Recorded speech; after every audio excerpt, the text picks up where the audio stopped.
Morning, good morning. Welcome to today's episode 69. We have a special guest today that is going to share her journey around content, specifically I would call it contagious or viral content.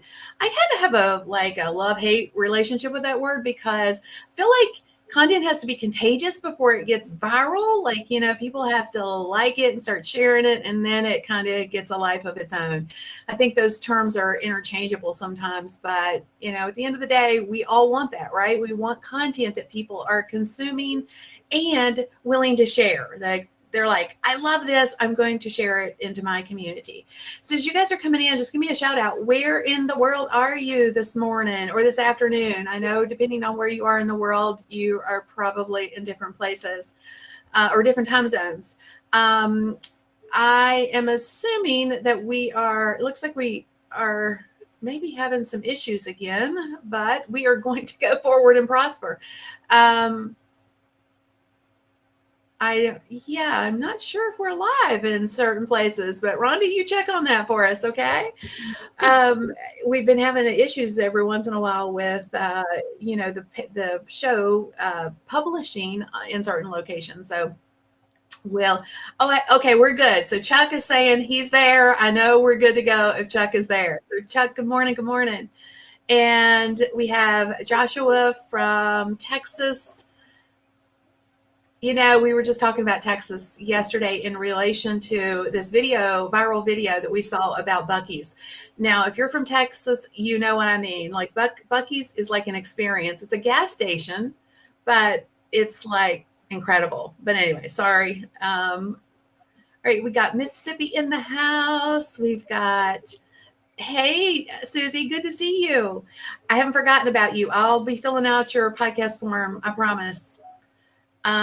We've got Keegan. I just want to say hey to everybody just real quick. And then we've got Steve. Glad that we're loud and clear this morning. Good. Excellent. And then we've got Maria from DC. Well, as you guys are coming in, like I say, just give me a shout out where you are today. And I would love to get a kind of litmus test on where you are or where you think you are with your content strategy. Do you feel like you've got a handle on it? When I say content, I'm like, there's content everywhere. Like, right? We have to have content for social. We have to have content for our blog. We have to have content for, technically, email marketing is content too. So content is like a bear. It's like this thing that we always have to have, and it can be overwhelming. So I'm excited about our guest today. She's going to share some of her strategies, successes, and failures too, so that you can avoid those as well. So like I say, super excited about that. Real quick, I want to kind of set the stage for a couple of things. Every week we do giveaways here on the show. And this week, we were like, okay, what would suit the topic? And honestly, we decided to go with one of the mugs from a previous guest that we had. He designed it. If you guys remember, and if you weren't on this show, maybe you will want to check it out. But my friend Ryan, he is a branding strategist, but he is also really handy with drawing things out, stick figures specifically. So we talked about that, starting his own e-com store when he was on my show. And while he was live with us, he actually created a design that we've put on a mug. And we're going to give away 2 of those today because it really kind of like is in alignment with our topic today a little bit. Because I think when it comes to content, we have to serve and not lead with hey, I know you're going to be my buyer. We got to start with a servant-based heart. So we're going to be giving away 2 mugs today. The serve, don't sell. And again, this was drawn by my friend Ryan. He has a store called stickfigure.store if you want to check out some of his other designs. But like I say, look at that. That's a mess, right? All this stuff that we have to have content-wise is a lot today. We've got LinkedIn, we've got Pinterest, we've got Instagram, we've got all the places. and it can be a little much. So how do we win these mugs? So okay, I'm getting this down. My fingers are starting to work in the right direction. For the longest time, I've struggled trying to point to things on the screen and get them right. But we win with sharing our aha moments. So an aha moment is like if you hear something you didn't know and you're like, oh my gosh, that's a golden nugget. Or if you knew it, but you needed to hear it again, that's an aha moment. So drop in your aha moments into the area down below, and we put you in the wheel. I need to come up with a wheel. I call it the wheel, the win wheel, but I need to come up with a good name. I say that every week, and I just haven't made some creative space to come up with a good name for my wheel. My win wheel, but we'll put you in the win wheel and you'll have a chance to win those mugs. So we're going to be giving away 2 of those. And if you know someone, we love the love around here and we like to share it. So if you know somebody that would get value from this, please sprinkle it out into the world. Don't forget to leave any of your, things that, your aha moments, or if you want to share the love with some emojis, whatever. Don't forget to do those things as we go along. Also, this show is for you. So if you have questions as we go along, please, please, please drop them in. As we go, we'll try to bring in and target as many of those questions as we possibly can. And if we don't get to everybody's questions, we'll certainly circle back at the end and make sure your questions get answered. Okay? All right. So I know that was a lot. I tried to talk fast about the unimportant stuff, but let's bring in our guest, right? Let me share a little bit about Janet with you guys. So Janet is a podcaster, and she's got a really interesting podcasting story that we're going to ask her about in a moment. She's a keynote speaker, and she's helped thousands of coaches, creatives, and entrepreneurs learn how to create engaging content so that they can build their online audience and make more sales. That's what we all want, right? Janet has grown a multiple 6-figure online business selling digital products. She even launched a physical product, which I'm also intrigued with, which is the social media diary and planner, which has sold thousands of copies all over the world. So y'all put your hands together for Janet. Oh, let me get the right. Hang on. I'm glad that's not just me that does that. That I do that all the time. Yeah, I get the wrong buttons every time. So every week I'm like, okay, I just pray before I hit the button. It's the right one, and sometimes it's right, sometimes it's not. So welcome. Like I said, I'm really excited. I didn't know Janet before. I mean, I've heard about her for years, but my friend Jeff C just recently interviewed her, and he's like, you've got to get her on your show. So I reached out and I said, hey, and she said, I invited her, will you come? And she said, yes. And here we are. So yeah, that's what I should do, you guys. So Carol says the Wheel of Winners. I need to source a cool name for my Wheel of Winners. So if y'all got any ideas, just drop them in. Okay. So Janet, how did you get started in the online space? Like what spawned this? Did you have an idea? Did you have a passion? What got you started in your business, your current business? Like many entrepreneurs, it started by accident. So I started off as a school teacher. I'm based over in the UK, and then I retrained in journalism. And when I was working as a journalist, I did it for years, like 20 odd years, writing and editing for national newspapers like The Guardian. And I started to get a little bit bored with journalism. I was looking for a new challenge. And then I also used to get approached quite a lot by people who wanted to pay me to do consultancy. So they'd say, could you show us how to get into The Guardian, or could you show us how to get into Cosmopolitan or Vogue or whatever it might be? And this was quite well-paid work. And I thought, this is great, but I only get it when people ask me. So I thought, how can I get people to find me online? And I thought, oh, you know what? I'll start a blog and people will find me. But then I realized that having a blog isn't enough. You have to then learn how to get people to find your blog. So I got into SEO, I got into email marketing, I got into all the social media. And I thought, this is quite fun. Like, I'd like to, maybe there's maybe I could sell this to people. Like maybe I could teach people how to do press or PR for themselves. And so I just kind of fell into it, and I started selling online courses. So I started off teaching people press and PR, which is still content, but it's quite different to what I do now. And it just kind of snowballed from there. I've had like several pivots over the years. Like I've had about 2 or 3 now. And I started to realize after a while that actually I was teaching people about press and publicity content, but actually the kind of content I was creating, like publishing on my own website, my email marketing content, my social media content, was actually a lot more powerful when it came to sending me leads and sales. So I thought, you know what, I think I want to teach that. So gradually I moved into more of the marketing space.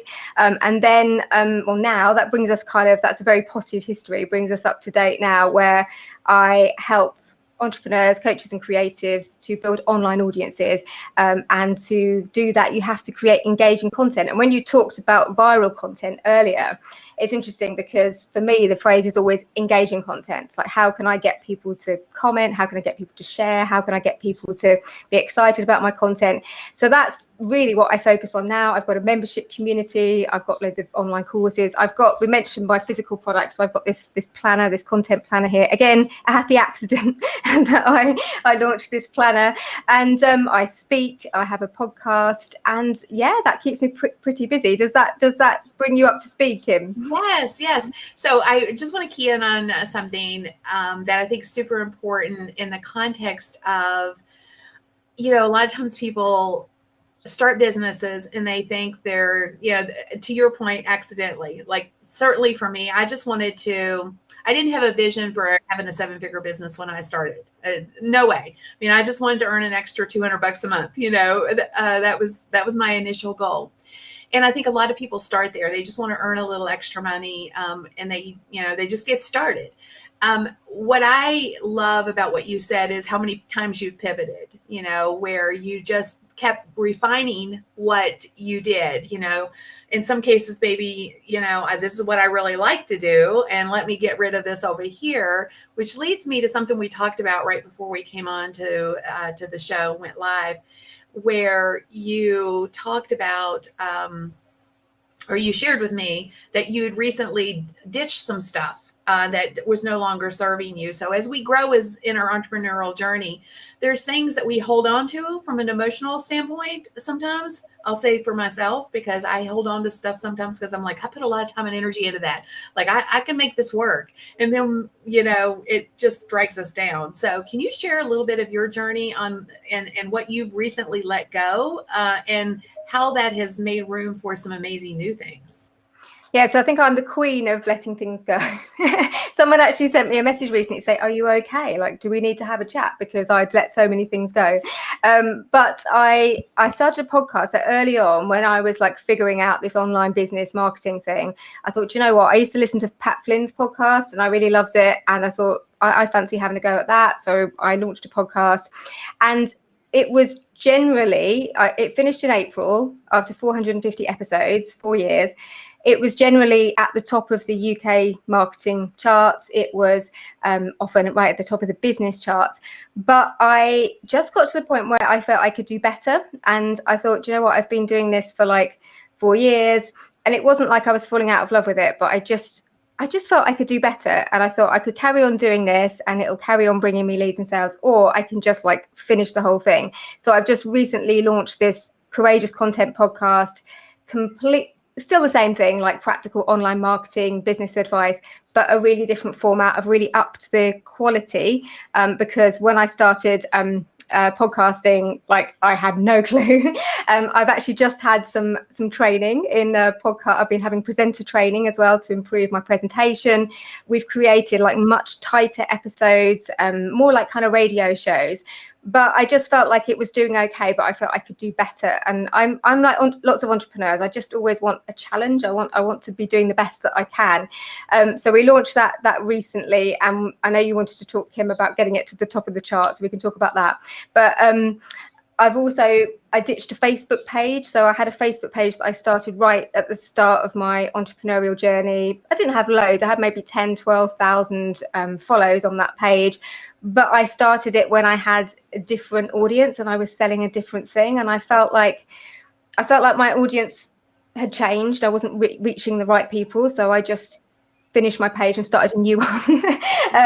I've just ditched 9,000 followers off my email list because, again, my business has changed. I felt I was getting a lot of people on my list who were resonating with things that I was doing a few years ago. In the past, I've closed a 13,500 strong Facebook group because, again, the focus of what I was doing had changed and I felt like my content wasn't really landing. And I think that's one of the key things for content creation to be successful at it. You can't stand still. You can't just keep doing the same things. You constantly have to be looking, measuring, looking at what's working, looking at what isn't. And if it's not working, just change it. And particularly with this podcast, like, it's just been a breath of fresh air, like just to stop it and go, right, I'm just going to stop it. I've done 450 episodes. People still liked it. People were still finding it. But I think I can do better. And I think I can do something that I enjoy more as well. So it's really liberating. Like, I just find it's like, it sort of wakes you up again, I think.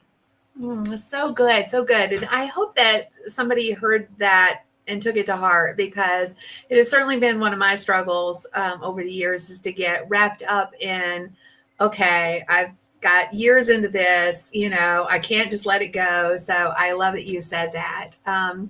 So now that you've had this journey and you've been on this road for a while, what, in your opinion, is really the secret sauce to attracting our person to us? You've got a podcast, you've got a blog, you're on socials.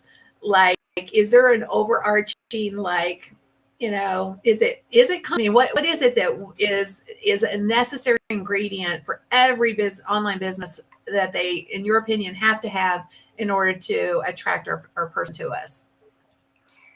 I think it's what it said on your mug earlier, Kim, when it says, I think, serve, not sell. So for me, it's not about you, it's about your audience. So my clients will often say to me, but I want to create this type of content, or I want to talk about this type of topic. But unfortunately, our audience often have different ideas. And I think the best thing that we can do if we want to build an audience, like, people are always talking about building social media, I want more social media followers, I want more engagement, but the best thing we can do is listen to our audience. What are they asking us about? What are those questions that people keep asking?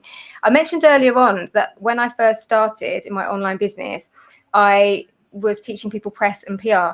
I did not want to do that, I can tell you. Journalists, if anybody knows anything about journalists, like, journalists and PRs are like other sides of the coin. Like, no journalist, it's called going over to the dark side if you do PR, right?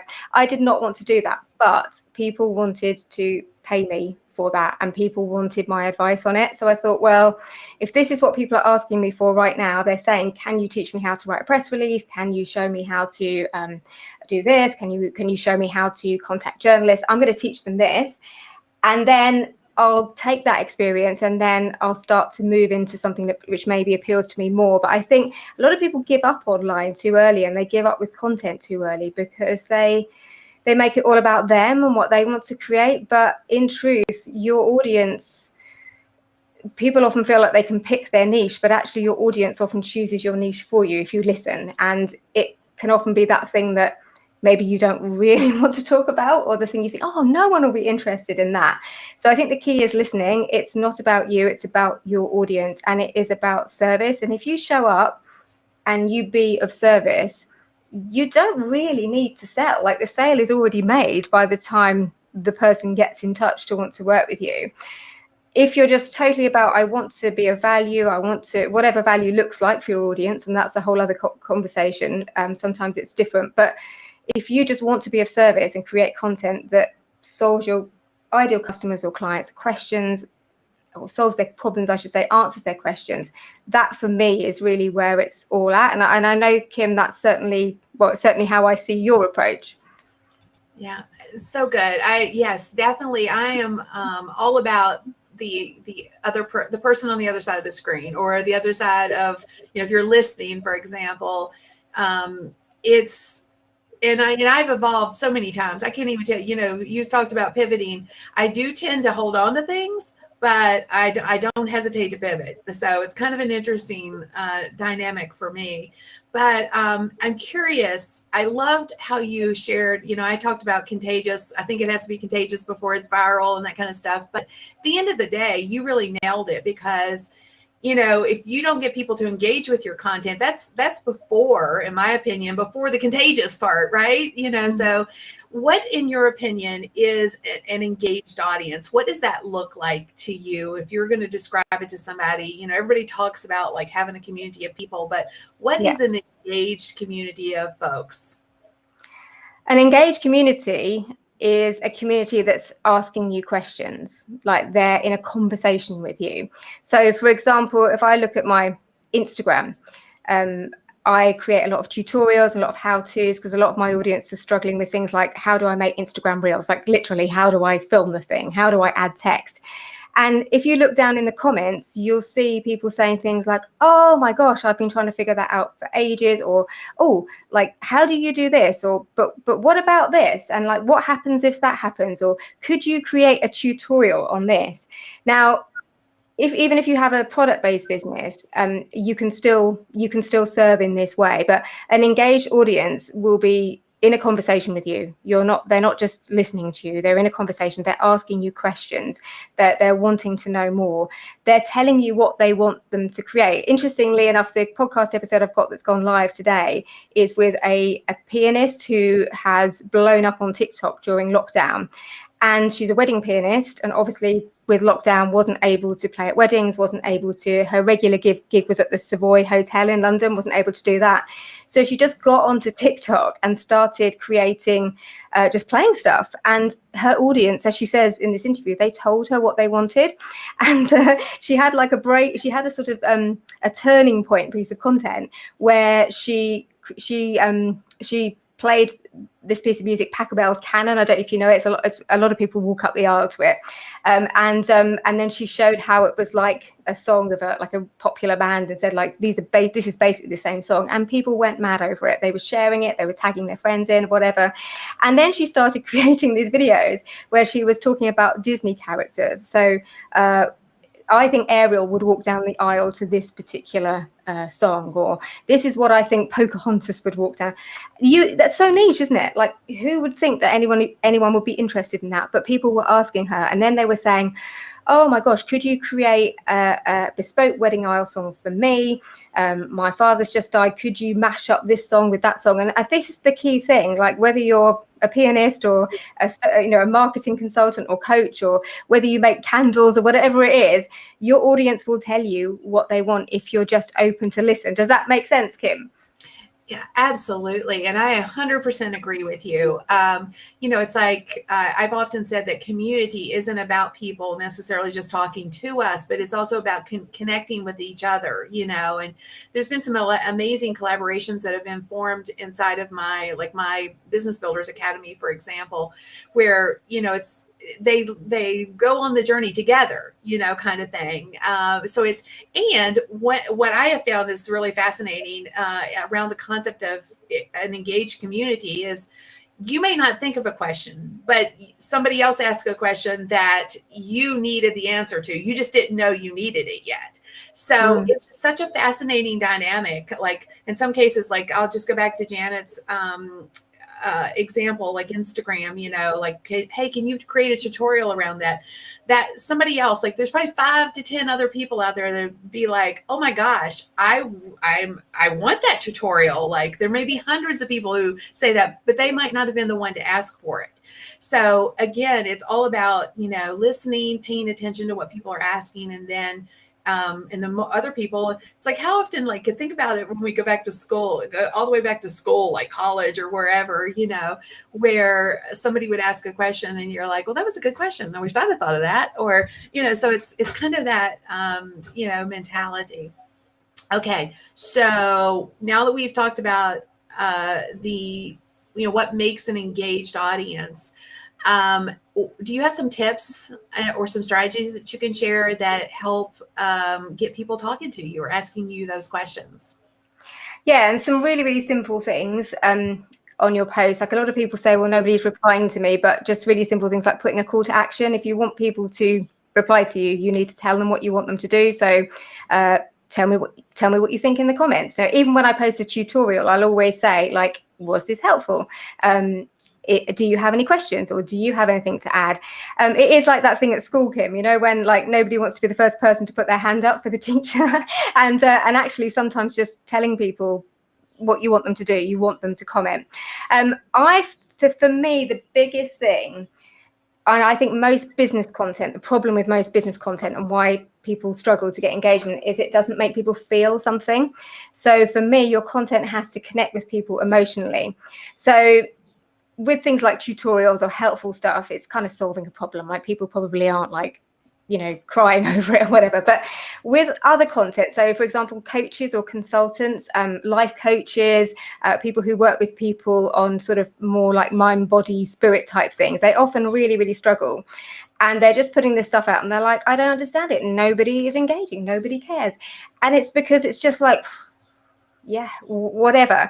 And in order to make people feel something, there's a few things that you have to elicit in them. So they might have to be thinking, oh my gosh, that happens to me too. Or, oh yeah, you know, that's happened to me. Anytime I share anything about somebody sending me a nasty email or someone trolling me or whatever, I always get loads of engagement. Because even if you haven't had that exact experience, you know what it feels like to have somebody say something horrible to you. So that can be one way. Divisive content. So this is not about, I have these types of posts, I call them grenade posts, which divide people. It doesn't have to be massively controversial, but you need to be posting about things that people actually have an opinion on, or different opinions, and because then they're going to get in a discussion in the comments. One of the loveliest things as a creator is when you create something and then everybody's in the comments talking to each other about it. I mean, that's another great sign that you're creating engaging content. It can be, often I think it's content that makes us feel less alone. So we're like, oh, okay, I'm not the only person that experiences that. I'm not the only person that feels like that. It can even be things that make us angry. So sometimes I've posted a few things on Instagram, not angry, but that people disagree with. But for example, I did something on people making mistakes on social media. So when people put apostrophes in the wrong place or they make grammatical errors, some people got quite riled with me and they were saying to me, well, you know, that makes you ableist or whatever. And I was sort of saying, well, you know, I'm not saying that there's any problem with making mistakes. I just think it's important to care about it. And it's important to, you know, to care about these things. I have little things that I talk about, you know, things that I genuinely feel strongly about. But for example, social media managers who say they're too busy to create content, and I've created some content about that. Not everybody agrees. In fact, some people disagree with me and it gets them a little bit upset. And it's not about deliberately putting content out there that's going to upset people. You've got to feel comfortable with it. It's got to be something that you genuinely feel. But it's that kind of content. If people don't feel anything, if they're like, yeah, whatever, they're not going to engage with your content. Does that kind of make sense, Kim? Yeah, and you know, it's kind of a parting of the ways too. So like, you know, where you're trying to attract your person and you're trying to repel others. You know, not everybody's going to be attracted to our vibe. I mean, that's just the truth of it, and that's okay, because technically we only want the people who are, you know, it's not that we don't want to help everybody, but we're not here to serve everyone. We're just here to serve the people that vibe with us, like, you know, and the content that we put out into the world attracts people to us. And, you know, you have a mug that talks about, it's I forgot exactly, it's everything is a content opportunity, I think is what it says. So I think a lot of people struggle with the concept of, you know, whether it's social media, like, you know, they sit down and what am I going to post today? Like, you know, and they go, to your point, like life coaches and stuff, they go look and see what everybody else is doing instead of trying to come at it from their own place of, you know, heart-centeredness. You know, it's always about checking out and seeing, well, I'll just post somebody else's content or I'll reshare somebody else's stuff. And that comes through, I think. So when it comes to that concept of everything is a content opportunity, like, can you like go into that a little bit? Because I'm so in alignment with that. And I just would like to encourage people to realize that we have content opportunities everywhere we look. Yeah. So I think content is all around us, and often we're overthinking it, and we're actually like, I think we all know what good content is. We all know what great stories are. We all share great stories with each other every single day. I think the best place to think about, or the best example of content that's going to work for business, is actually on your personal Facebook profile. So if you go to your personal Facebook profile, you know, where you talk to your family and friends, not where you do business, then think about the posts that you've put out there that have got loads of engagement. Think about the things that you've shared that have got loads of comments. So, for example, every time I say to people, what can me and my daughter watch on Netflix to binge on? If I share something funny that's happened to me, if I share, but, you know, relatable, something that's happened to somebody else. A lot of people, for some reason, when they're creating business content, they go into this kind of like boring mode, and there's like just stuff happening around you. And I'm very just driven by just like questions. Like, you can create a whole content strategy just on asking questions. So for example, I'm teaching a Facebook groups course at the moment inside my membership for people whose Facebook group is like either not really taken off, or it's kind of just, you know, dead, like a graveyard kind of thing. And just asking questions, and people always want to go to the business stuff. Well, just ask people where they live. Like, ask people whether they say niche or niche, or ask them like whether they're an early bird or a night owl, or ask them whether they like Marmite. I don't know if you have Marmite in in the US. Vegemite, maybe it is. Ask them if they like peanut butter. And often this stuff can feel like irrelevant, but actually, as human beings, we just want to talk about things. Asking people, I've got go-to posts like, what was the first record that you bought, if you're old enough to have bought records? What's the first car that you had? Like, people love nostalgia. So it's starting with like, people love to share stories. They love to tell you what they think rather than you talk at them. So I'm always thinking about how can I get in a conversation. So just to give an example, when I was launching my new podcast, something that I do, and actually when I launch my diaries, we do this every year. Some of the posts that we do is we have like different choices for the cover. So with the podcast, we had like 8 choices. I got my audience to vote on which ones, instead of saying, hey, I've got a new podcast, listen to it, get them to vote on the covers. When we have the diary, when we launch it every year, we get our my followers to vote on from the 8 covers down to 4. So it's about kind of like, when I have new headshots taken, like asking people to tell me which ones they think I should use. It's about the sort of chat that you have on your personal Facebook, but also like if you were having coffee with a friend, or you were round a table, like sat with friends, or having like, what do you talk about? I'm working with somebody at the moment who's a marriage coach, and she was posting this stuff on LinkedIn and not getting any engagement whatsoever. I've actually suggested she moves to another platform, but she was posting just lots of marriage tips on LinkedIn. And when people on LinkedIn, do they really want marriage tips?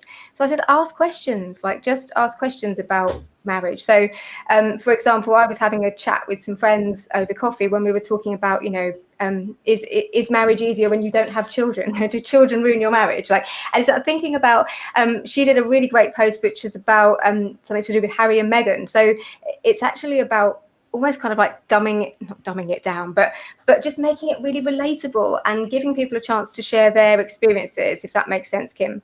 Yeah, I think it's my secret to getting people to engage has been relatability across the board. It's like, whether it's humor or inspiration, or, you know, to your point, just asking those questions. In fact, I loved one of your questions. I'm going to ask you guys to drop in an answer. So what was your first car? So drop it in, because I'm just curious on everybody's first car. My first one was a green doodlebug. Like, that's what I call it. It's a Volkswagen doodlebug. So yeah, my first car payment was like, I don't know, I think it was like $60 or $70 or something, like, seriously, because I only paid like, I think $3,000 or something for this car. So I'm just curious what your all's first car was. And it's so somebody asked this question. I think this is a super important question. Carol says, should all of this content relate to your business? And I would love your, I'm tempted I want to answer that question, but no, I want your response to it. So one of the things that we do with my diary, we have like a membership that goes along with the diary, and I send out like 35 post ideas every week, and a lot of them are based on questions. And what I always say, I give people like case studies. I always say, like, if you can find a business angle, great. So if so, you take the topic and think, how can I put a business angle on it? So for example, next week is World Music Day, so you could ask people like, can you work with music on? That gives it a work angle. Or let me think of another day that might be coming up. So it was World Social Media Day or something at the end of the month, and so you might ask people whether you've ever, I know, checked out a prospective employee's social media or something like that. So I'm always trying to think about, can you give it a work angle? So if it's about your first car, you know, that's going to be really, really relevant for somebody who actually works in the car industry or whatever. So but it's just those kind of like that sort of conversational stuff. So always think, if you can try and find a business angle, I'll probably think of some better examples in a second, but always try and think of that. But if not, it is okay just to talk about like normal stuff, because the way the algorithm works, particularly on platforms like LinkedIn or Facebook or whatever, if you're getting good engagement and on your posts, which are just is conversational stuff about what's going on in the world, then when you do have to post something which is about a product or service, then that's likely to get served up to more people, or at least people are going to be checking you out. So an example that I often give is, I posted some footage of me playing the piano and singing on LinkedIn, and this guy said to me, like, why are you doing that? Because when I saw that, I thought you were a singing teacher or a piano teacher or something. But now I realized that you're an expert in building audiences and content marketing. And I was like, well, there you go. You now know what I did, because you went and checked out my profile because I was doing something unexpected. So to kind of answer your question, people always want me to say, okay, right, well, 80% of your content is personal and 20% is going to be business, or probably the other way around. People always want a figure. It's very difficult to put a figure on it, and it depends sometimes where you are in the journey and in the sales journey. So when you just get online, say for example, when you're building a Facebook group up, actually asking lots of personal stuff just to get to know people can be a really good thing to do. But actually, as you get more established, or if you're moving towards a launch, then you might have more business content. So there's no kind of hard and fast rules, and some of it is also about your audience and the platform that you're on, and so there's got to be some testing. You've got to try things out, and you've got to, you know, test things out, see what works, do some tweaking or whatever. But I always try and think, whatever the topic is, I'll always try and think, is there a way that I can relate this to my business? So if I have an idea for something that I just want to talk about or ask about, something that just makes me curious, I'll always try and think, well, is there a way that I can relate it to my business? Is there a way that I can make it relevant to being a content expert? Or and I can usually think, I'd love actually if you guys could give some examples actually of any topics you'd love to talk about, but there isn't like a business angle. I can usually think of one. And that's the thing. I can usually think of one. And sometimes it's just about riffing with somebody else, and you're like, oh yeah, that's what I could say.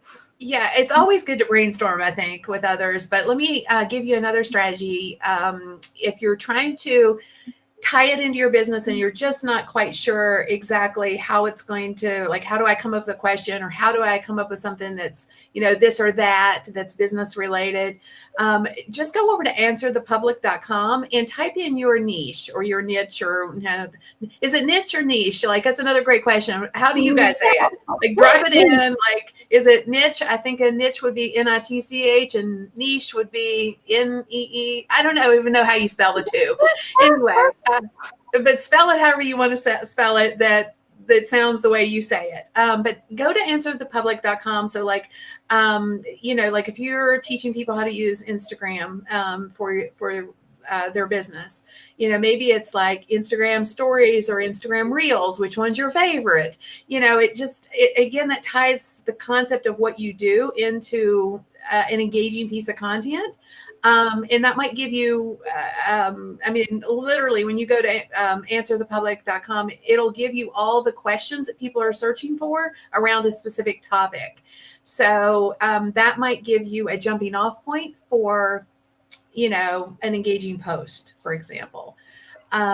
So Susie's saying, niche. I think it's niche, Susie, because see, I say it interchangeably. She says it's a French word. So one of the things that we were talking about, like just content is everywhere, and I think I'm just curious about what your thought is on consistency, and is it necessary to be consistent? I think most of us would know the answer, but like if it is a consistency issue, do you have any suggestions on how people can stay consistent with their content strategies? Yeah, I'm getting into position now because I love talking about this. So consistency is important, but it's better to do less posts but actually do them than try and be unrealistic. I think what lots of people do is they get on social media or creating any kind of content, and we all do it. They over commit themselves, and they're like, I'm going to post every day. Like, it's better to do like 3 times a week and actually do it than promise you're going to do 3 times a day and not do it. But some things that really work for me. So I do my content before I work on client and customer work. I always have done. Okay. Wait. Can you say, hang on, let me get everybody pulled up here again. Okay. Can you say that again? Because this is like a pet peeve of mine. Like, if you're serving clients and you're not taking care of your business first, you're wrong. So say that again, Janet. I create my own content before I do anything for my customers or clients. And particularly if your job is around marketing or content, this is my beef with social media managers. Because if you're telling other people that they should be content is how you generate leads and sales for your business. Like, if you're doing business online, so if you're doing your customers or clients work first, then 6, 9, 12 months down the line, you might not have any clients. And so you might, it's like, as Kim says, you've got to look after your business, and you've got to put your business first. So I actually literally, it makes me sound like a bit of a princess, but I don't do any calls before midday UK time, because I work on my own content, and I found that I need stretches of time, and I think we all do actually. We all need like uninterrupted stretches of time to create content. We can do it a lot quicker. Some people batch, and that works for them. I'm not a massive batcher. I do batch some things. I do think you have to kind of find your way with your personality. I'm a very spontaneous content creator, and I'll just see something, I'll be like, oh my God, that's fun, I'm going to create something. And but if you are quite a spontaneous content creator and you can come up with good ideas on the fly, then having other stuff batched is good. But I think you've got to put yourself first and your business first, and you actually literally do need to create it first. Like, don't touch a customer or client's account or do any work for them until you've looked after your own content, your own pipeline, if you like, generating leads and sales. Other things, having content pillars. It sounds a little bit boring actually, but actually some people find it quite difficult to stick to a very strict content schedule. And I would be one of those people, but actually saying, well, across the week, I'm going to do one post which is educational, one that's inspiring, and one that is news and trends. So I have like 3 that I teach for Instagram. That sort of can take the pressure off. It's like, okay, well, I don't need to decide exactly what I'm going to do, but I know that I'm going to create one of each type of post. So that can really help. I can literally get clients to create like a whole month's worth of content just by putting their content into types. Also having I have like banks of posts. So those things like your first car, or your pet's name, or do you prefer cats or dogs or whatever. I actually have quite a lot of that stuff created up front, so we can just dive in and schedule it or whatever. So my key thing is anything habitual. So do it at the same time every day or week if you possibly can, and do it before your client or customer work, because otherwise it will not get done. And like I say, 6, 9, 12 months down the line, you might not have any clients or customers. You might think that's more important, but actually you'll be sorry later on. Well, and there's the reality of it too, is like you get up in the morning, you're like, okay, I got to get to work, and you get busy on your client's stuff, and the day is over and you have no bandwidth for yourself. So you literally have to plan. And my husband has he used to say this all the time. He said, if you get up every day and you plan to work 12 hours, or you plan to work 14 hours or whatever, you're going to work that long. If you get up and you plan to work 8 hours that day, you're going to squeeze it all in. So I think lots of times we put ourselves, because nobody's going to know if we don't do our own stuff except us, right? And then you're exactly right, Janet. We end up in 12 to 16 months with no clients because we have no attraction model in place. Nothing's there, And two, if we're telling people we can help them do whatever it is that we're charging them for, and they go and check us out and they don't see it in our business, like, that's not good, y'all. So that's not good. Okay, so real quick, before I have a couple of other questions I want to go down a little deeper on, but I want to make sure I give a shout out to our sponsor real quick. Our sponsor is Restream. I've been using them for several months now to go live in multiple places at the same time on Facebook, Twitter, LinkedIn, and YouTube. They have a super easy to use interface, so you can bring on your guests. You can brand your show with, you've seen me with my show overlays. You can see on the screen right now, logos, custom graphics and videos. It's just such a perfect platform if you want to go live with a little shebang. They also are giving my community an amazing discount. So 25% off for life, you guys. So a super deep discount. Definitely go check it out. It's still of a deal. Use KimGarst25 to grab this great offer. Okay. So definitely take care of, if that's something you're interested in, you get such a sweet deal and it's an amazing tool. So I have a quick question for you as it relates to the plan. You talked about creating content on the fly, or if you see something, I do that too. But from a planning perspective, do you go into this with a repurpose model in place? Do you think about, hey, I'm going to create this piece of content, but I'm going to repurpose it in some unique ways? And if so, what does that look like for you? Are you repurposing some of your content, and then how, I guess, is my question. Yeah, so definitely repurposing social media posts. I think we can over worry about reposting. I often post the same posts on different platforms, or it might be a slightly different version of it. I often post it at the same time on the same day because you'll find that you have different audiences on different platforms. Sometimes it needs a little bit of a tweak, but sometimes you can pretty much just post the same thing.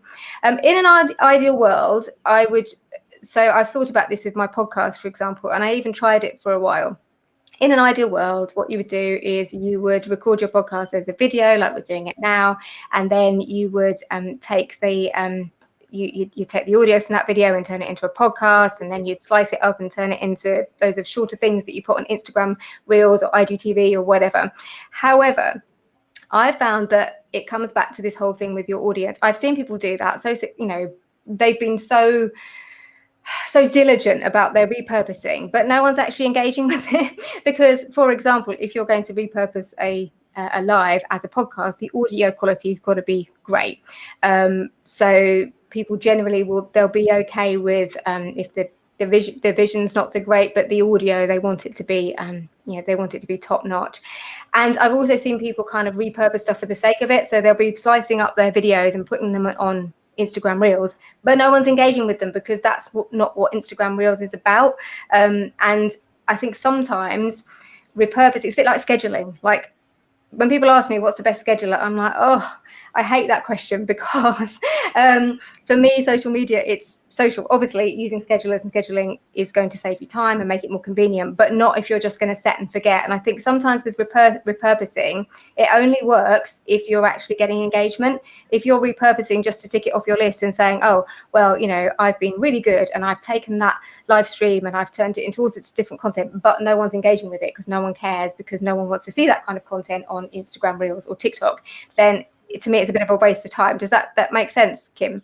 So perfect. And so I'll just share a quick back end on my experiment with repurposing. I'm a big fan of, leveraging the content, as much as we possibly can.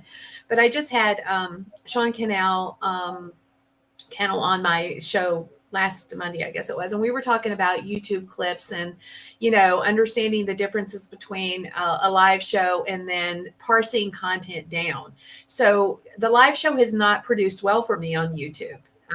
You know, I go live there every Monday. I'm live on YouTube. I'm sorry, I'm live on Facebook and Twitter, but the show itself doesn't do super well because that's not the type of content that YouTube is, people are searching for on YouTube, right? So he was talking about, like, you know, leveraging a snippet, like a clip from the video, and turning it into a YouTube style piece of content, which we're going to definitely test out. Now, some of the things that have worked for us are, you know, the snippets of content where there's a question that I ask and then there's a response from the guest. Those have worked really good for from an IGTV perspective, but like quote tiles and stuff like that, no, hasn't worked. So you're exactly right. You have to test and figure out what is going to work well for your community. Some of the repurposed stuff may not serve you well. And you know, you're just wasting your time, even though it sounds like it's a good thing to do, where you can cut all that one piece of content into so many pieces of content. But it may not, it may work for you and it may not. You just have to test it and find out. So we've done away with certain things in our repurpose structure simply because it just wasn't performing. Love that you did that. It might feel like it's saving you time. I think I see it particularly with the Reels and TikToks. I see people putting things out that actually aren't that engaging because Reels and TikToks are a certain type of content. But what I would do is something like that. So if I've written a script for an Instagram Reel or a TikTok, so you often can repurpose those two things. Yeah. But I might also take that and turn it into a podcast episode, because it might actually make just that sort of initial script, you might be able to a little bit more flesh, and that's a nice short podcast episode. Or it might make a social media post, or so it's about, like you say, experimenting and testing. But I hate it when I see people just repurposing for the sake of it, and they're like, oh, I'm so clever doing this, but actually no one's engaging with it. So it's a kind of a waste of time. I can speak to that because I've been on both sides of that fence. I'm like, oh, I'm so clever. Look at me. I one block at a time. And, you know, even like the blog, like we've done, I love turning the blog, using the live show and turning that into a blog. But you have to realize that it's not just a transcript. You have to take excerpts from what the guest said and then insert it into a typical blog format. So there is a little bit more involved to it. It's not just like, hey, strip the audio off or strip the, you know, transcribe it or whatever, to actually make it work for you, I guess is the point. So question, like we've talked about, you know, using content to attract people to us and to get people to engage with that content. Do you have any examples of businesses that have just like really blown up because they had great content? Oh gosh, where do I start on this one? I'm trying to think of some of my clients who maybe haven't blown up, but they've seen a massive change in just like a few weeks, just from changing something up.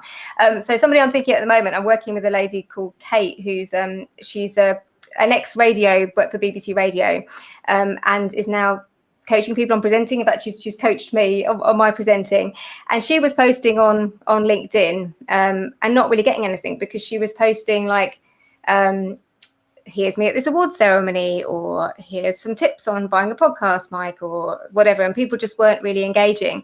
And she this is over just a few weeks, just like changed her content strategy.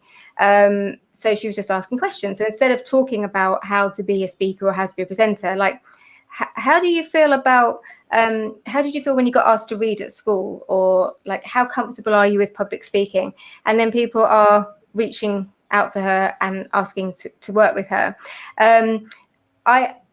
It's not about numbers for me as well. Like, you can have a really small following, and as long as those people are reaching out and want to work with you, like, it's better to have like 100 people who are, you know, really, really engaged by your content and get involved with everything you post and crucially want to buy from you, than have hundreds of thousands of people who don't engage at all.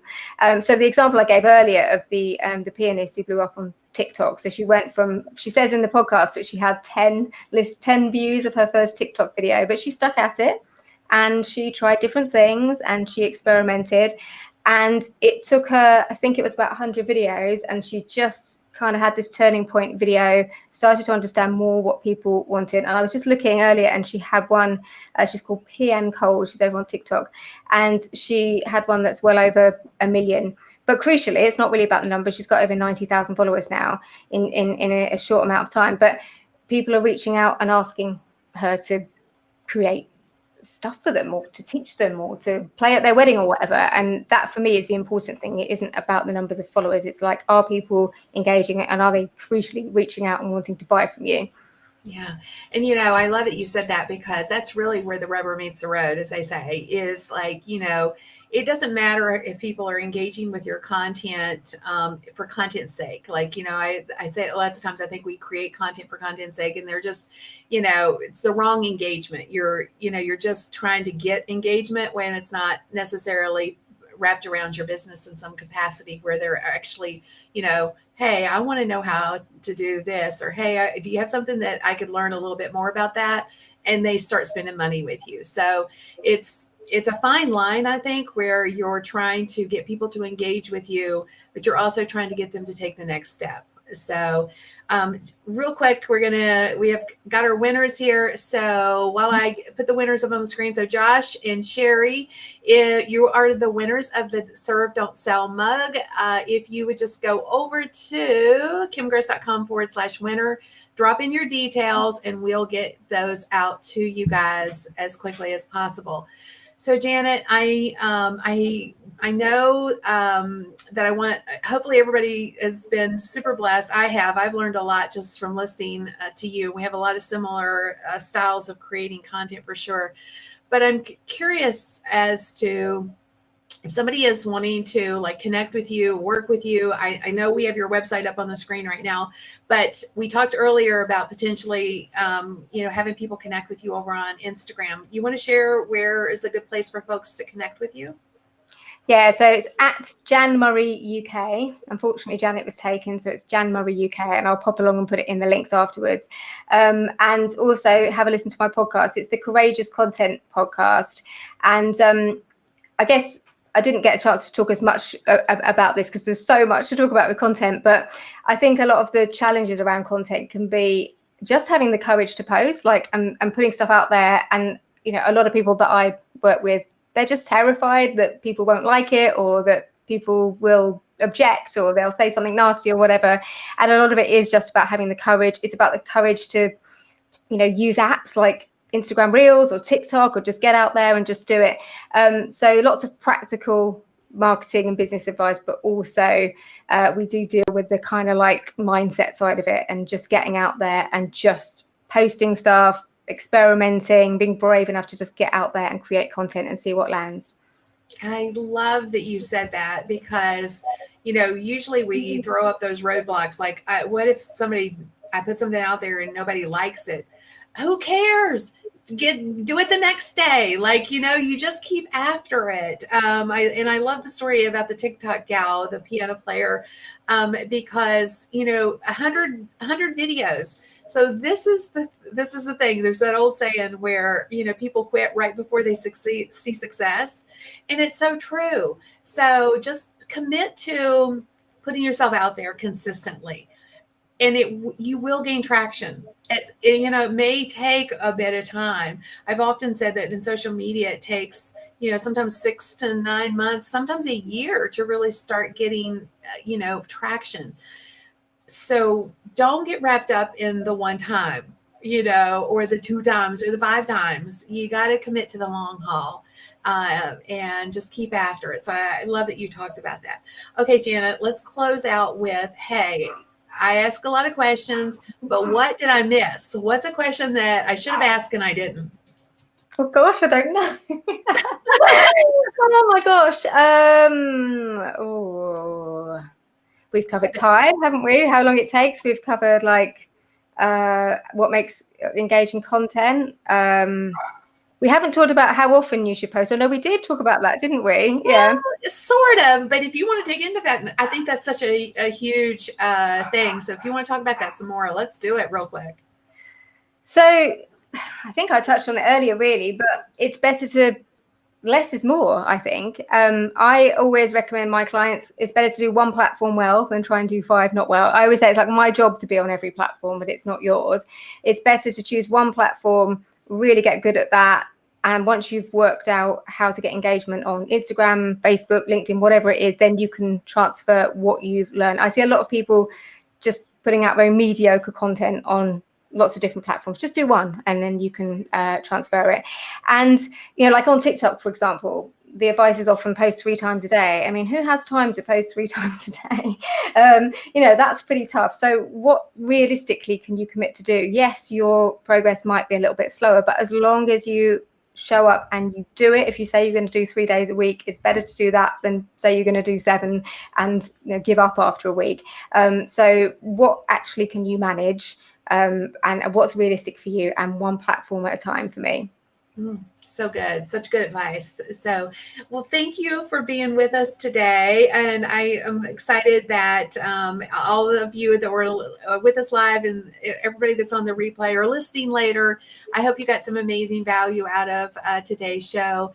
And appreciate you so much, Janet, for being here and sharing your amazing wisdom with everybody and your journey to finding that, you know, content's so important, and not just content for content's sake, but engaging content, you know, content that people want, and how you go about getting that. So thank you so much for that. For all of you that have been with us, thank you guys for your time. I know it's your most precious commodity. So when you spend some time with us, we appreciate you. Take care of yourselves, stay safe, and God bless. See you next Monday. Next Monday, I'm trying to think. Hang on. Let me see the next guest. Who is our, I usually have this already. Hang on. Oh, okay. Our next guest is going to be Neil Schaefer. We're going to talk about influencer marketing next week. And every one of you guys is already an influencer. You may not see yourself that way yet, but you are. We're going to talk about that next week. So see you next week. Same time, same place. Thanks again